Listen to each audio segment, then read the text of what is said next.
Good morning. I was doing my Bible study this morning, and God revealed some important truths into me. So I've been reading in Matthew, and I was reading today Matthew 25, verse 33. And it says, "And he shall set the sheep on his right hand and the goats on his left." And I kind of paused at that moment, and I kind of started wondering, what does he mean by sheeps and goats? So I went through my Bible commentary, and when I was reading that, it was talking about believers and non-believers. The next thought that came into my head was, why goats? Why sheep? Why was he using those examples to describe believers and non-believers?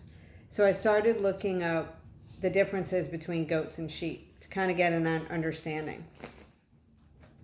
And the sheep, of course, represents followers. And we know that as we read through and the things that Jesus talks about as far as helping other people that are in need when we go further into it. And then the goats represent the non-believers or the world.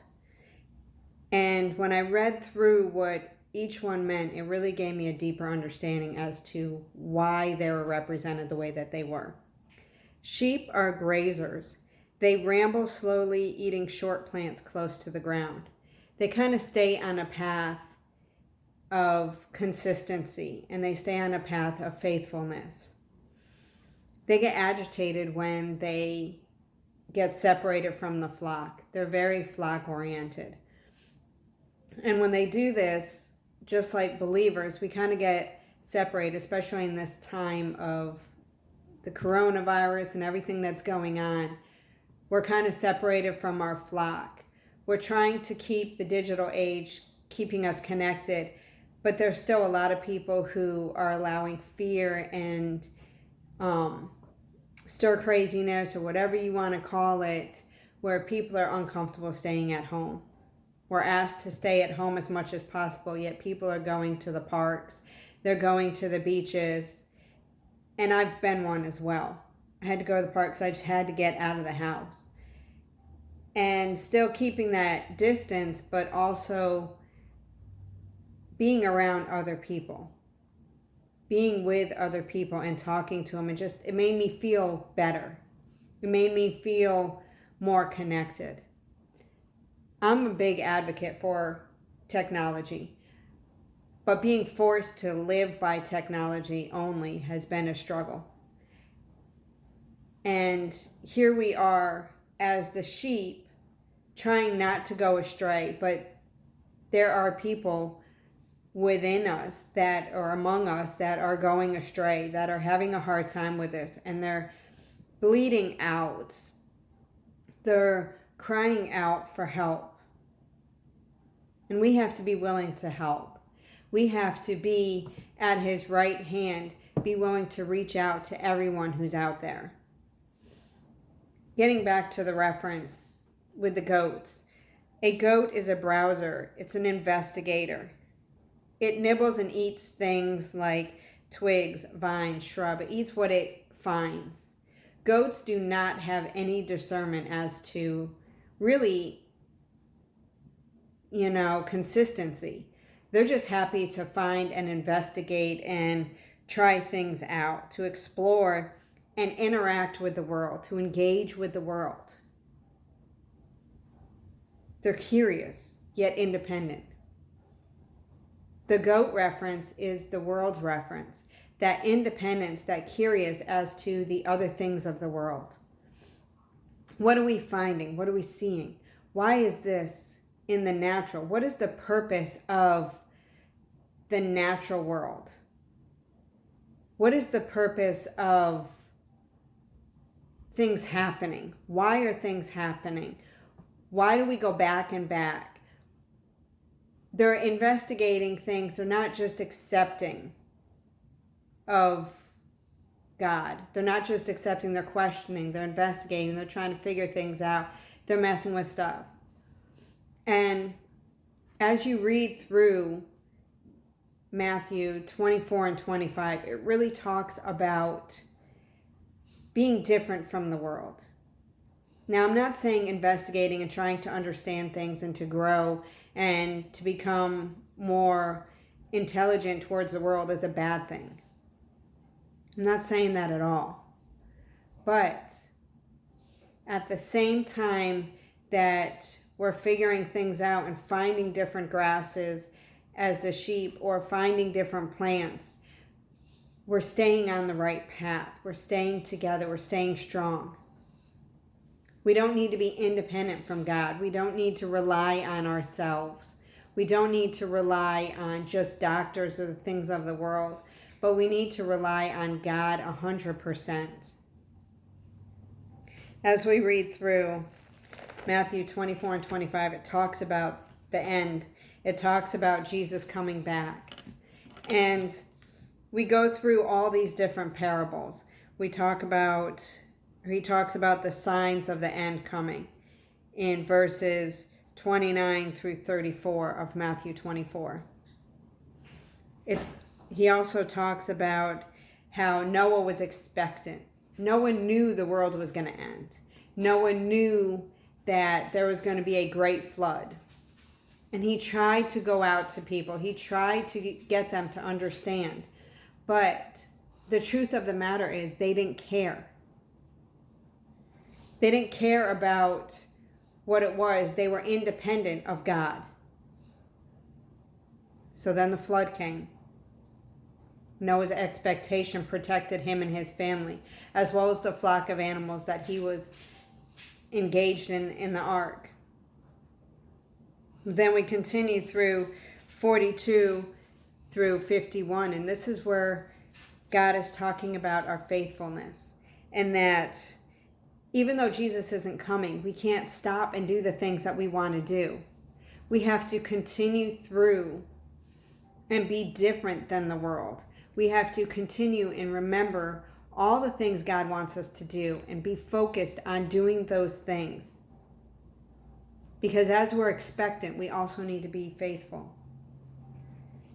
Chapter 25 starts getting into the parable of the virgins and with the oil lamps, and how some had the oil lamps and they had extra oil and they were prepared and they were ready, but others did not.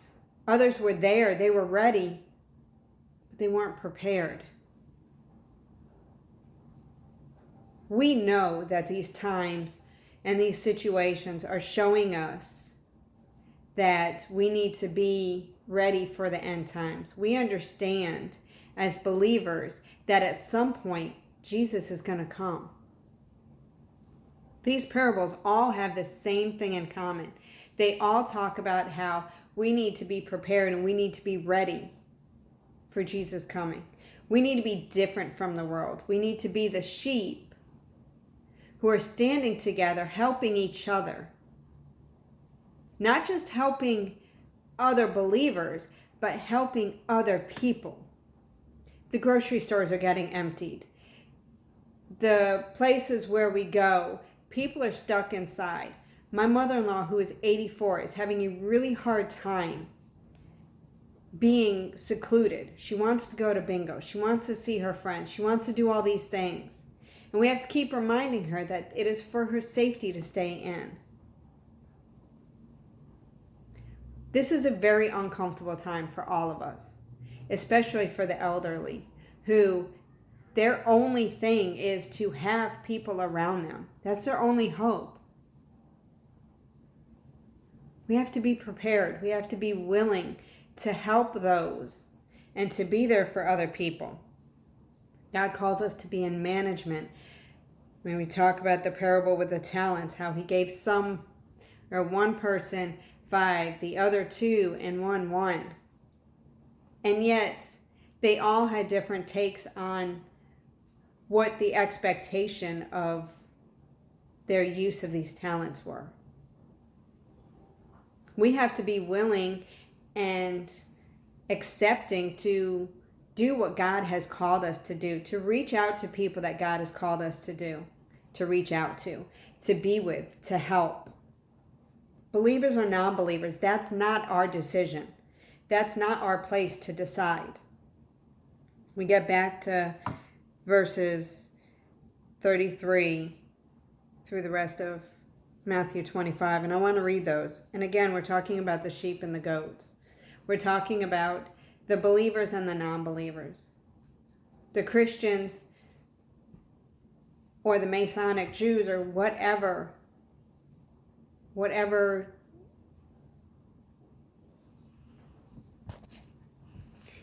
denomination that you are. God is calling us to be there. Even if you're not a denomination, maybe you don't believe in God at all. But we need to be willing and able to help others. Verse 33, and he shall set the sheep on his right hand and the goats on his left. Then shall the king say unto them on his right hand, come you blessed of me, inherit the kingdom prepared for you from the foundation of the world. For I was hungered, and you gave me meat. I was thirsty, and you gave me a drink. I was a stranger, and you took me in. Naked, and you clothed me. I was sick, and you visited me. I was in prison, and you came to me. Then shall the righteous say unto him, Lord, when did we see you hungry and fed you, or thirsty and gave you drink? When were you a stranger and we took you in, or naked and clothed you? Or when did we see you sick and in prison and came to you? And the king shall answer and say unto them, verily I say unto you, inasmuch as you have done this unto one of the least of these, my brothers, you have done it unto me. And we hear that all the time. But we have to remember in this time, this is the time that we need to act with wisdom and not fear. We need to be willing to help those around us. We need to check in on our neighbors. We don't have to go into their house. We don't have to get close to them. But we need to step out of our house and go and check on them. Do you need anything? Can I get you anything? Even if they're not elderly, it doesn't have to be elderly neighbors, but just people that we know, people around us. We're stuck in this house. We're stuck in our houses. We're stuck in our yards. But it doesn't mean we can't reach out to other people and just check on them. That can mean the world to them. If you know somebody's hurting, and I see all these people post this stuff, if you need anything, if you need help homeschooling your child or anything like that, just let me know and I will help you.